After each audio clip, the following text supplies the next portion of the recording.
Hey Guitar Geeks, Guitar Guts back with a quick setup guide for Les Paul guitars. This will work for Gibson or Epiphone Les Pauls. If you already know how to set one up and you just need the numbers because you've forgotten them, here they are quickly.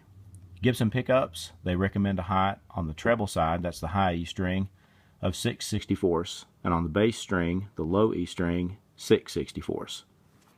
String height at the 12th fret, on the treble string 4/64, on the bass string 6/64, and neck relief measured at the 7th or the 8th fret, 12 thousandths. Some people like that down around 10 thousandths, a little bit less relief, and some even less than that.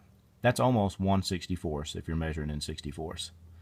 Now, if you don't know what we're talking about, or you don't know exactly how to set any of those up, stick with me here and I'll show you how to make those adjustments one by one. You'll need a few tools, some screwdrivers, Phillips head for sure, and possibly a straight if your pickup adjustment screws require a flat head screwdriver. And you'll need the truss rod adjustment wrench that came with your Les Paul. You also need a tuner. And one of the handiest little tools that you can have for a setup like this, and you can find these several different places online, is one of these string action gauges. These things have several measurement scales on them, but the most useful ones for us are the 64th scale on this end of the ruler. And the convenient thing about this is it's got it on both sides, so you can use it left-handed or right-handed. And sometimes that comes in handy when you're trying to get into a corner and measure things where the bulk of the ruler would get in your way if you had it turned one way or the other. On the bottom of the ruler is a measurement scale that measures out in thousandths, and that'll be perfect for one of the first measurements that we're making here on the guitar, which is the neck relief. That's perfect for sliding under the string and looking to see how much relief you have, how much clearance between the string and the neck. So let's get started. Before you start, you'll need to install a capo on the 1st fret to eliminate the nut as a variable in your measurements. If you don't have a capo, you could use a rubber band doubled up and pulled across there tightly, or I've seen some people use low-tack painter's tape there to hold the strings down, or even some people using a hairband, a hair bow pulled across there and twist tied in the back with a twist tie off a bread package. So if you don't have a capo, you can substitute those things, but the capo is important because it's going to hold the string down on this end of the guitar and eliminate the nut as a factor in the height. On the other end of the fretboard, you'll need to become the capo. Let me get these off, I'll show you what we're doing.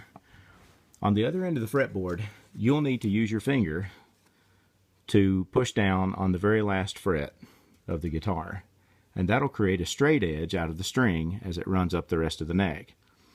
And then you're going to measure the relief of the neck. Now, what we're talking about here is the bow that the guitar neck has away from the strings in the center of the neck.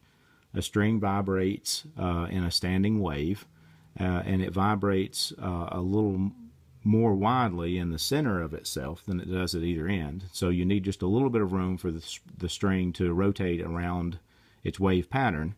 And so the neck sometimes needs a little bit of relief, a little bit of space between the string and the fret in order to vibrate correctly. And Gibson, it was kind of hard to pin this down because I saw a couple of sources that looked like they could have been based on Gibson factory specs, but the actual Gibson document that they provide for setup doesn't provide neck relief. I don't think they want you to work on that yourself, but it's nothing you can't do, and you're probably not going to hurt anything if you're very careful and don't make large adjustments all at once. But you're going to use your finger at the end of the fretboard here to push down, and then at the 7th or 8th fret, you're going to measure and try to find somewhere between 10 thousandths and maybe 12 thousandths of an inch relief between the bottom of the string and the top of the fret.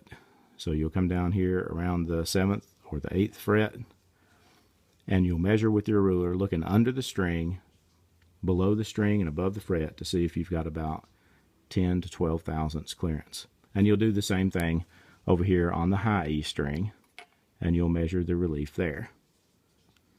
If you don't have a string action gauge and you don't want to purchase one, you could use something else that I found useful when I was caught without mine.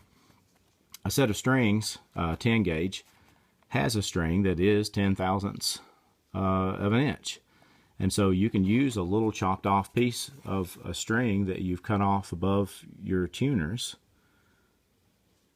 as the correct measurement for neck relief.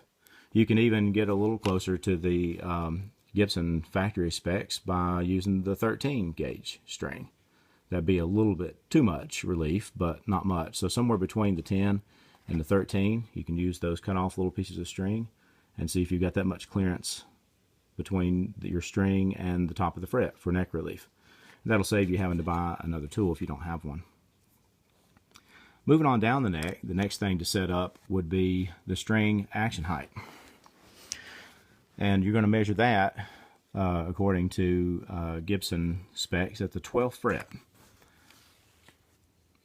A lot of guitars you'd measure that on up toward the 17th fret, but their guide says the 12th fret. So at the 12th fret, you'd measure the treble, the high E string. You should have 4/64 clearance between the string and the fretboard, and or the fret rather, not the fretboard. And on the bass side, you want 6/64 clearance between the string and the fret. You need a little bit more clearance on the bass strings because you're going to be hitting those a little bit harder and they're more likely to vibrate and cause a little bit of buzz. Before you set those though, remember to come up and take the capo off the top of your neck because that'll change the string height while you're measuring it down here. So what you'll want to do at the 12th fret is take your string action gauge, put it beside the low E string, measure from the bottom of the string to the top of the fret and see if you have about 4/64 clearance. Now, if you don't have a string action gauge, you could use a nickel. A nickel's not exactly, but it's really close to being 4/64. So you could just use the nickel and see if it slides under that string, and if it does, you've got 4/64 clearance. Almost 4/64 clearance. Nickel's just a little bit shorter than that. But that would save you having to buy the tool again, and most everybody would have a nickel laying around somewhere. And then you'll move your string gauge over and measure the same on the high E string. From the bottom of the string to the top of the fret at the 12th fret should be 4/64 on the treble string. So a little less clearance there. Once you've got your string height set, we'll move down to the last adjustment to make, and that is the pickup height. Now, keep in mind that while you're playing the guitar, sometimes you'll be fretting the last fret down here. If you're playing a note on the 22nd fret, you've got the string mashed down here, and that makes the strings a little closer to the top of the pickups. So you want to take that into account because occasionally that string will be closer than it is when you're looking at the string without any pressure on it. And what you're looking for here, for Gibson humbuckers, on the treble side, the high E side, you want 4/64 inch clearance, and on the bass side, 6/64. So what you're doing is you're fretting the last fret and measuring from the bottom of the string to the top of the pole piece that's adjustable, the one with the screw slot in it, from the bottom of the string to the top of that magnetic pole piece. And you'll do the same thing on the treble side. And here is why this ruler is so handy. When you move down to do the bridge pickup, you can flip the ruler around, and the bulk of that ruler won't be hitting the bridge down here. So you can measure the other way around. Remember to hold down on the last fret, and you're measuring from the bottom of the string to the top of the pole piece, the adjustable pole piece on this one as well. So if those are not set quite right, you can adjust the pickups by adjusting the screws right here. You can adjust the string height, and I didn't show you this earlier, but you adjust the string height with this thumb wheel right here under the bridge.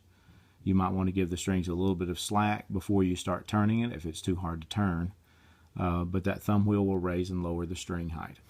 The last thing that I'll show you, but it's not a necessary part of the setup, is the tailpiece here. I've got a video about the angle at which the strings leave the back of the bridge and head down toward the tailpiece. On some guitars I top wrap to make that angle a little less. If you raise the tailpiece up a little bit, you'll have a little bit of a shallower angle coming up to the bridge, and that can make for an easier playing guitar.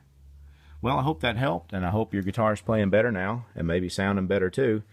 If you liked the video and you found it helpful, be sure to hit the like button and leave any comments you have in the comment section. We're always interested to hear what you have to say. Thanks for watching.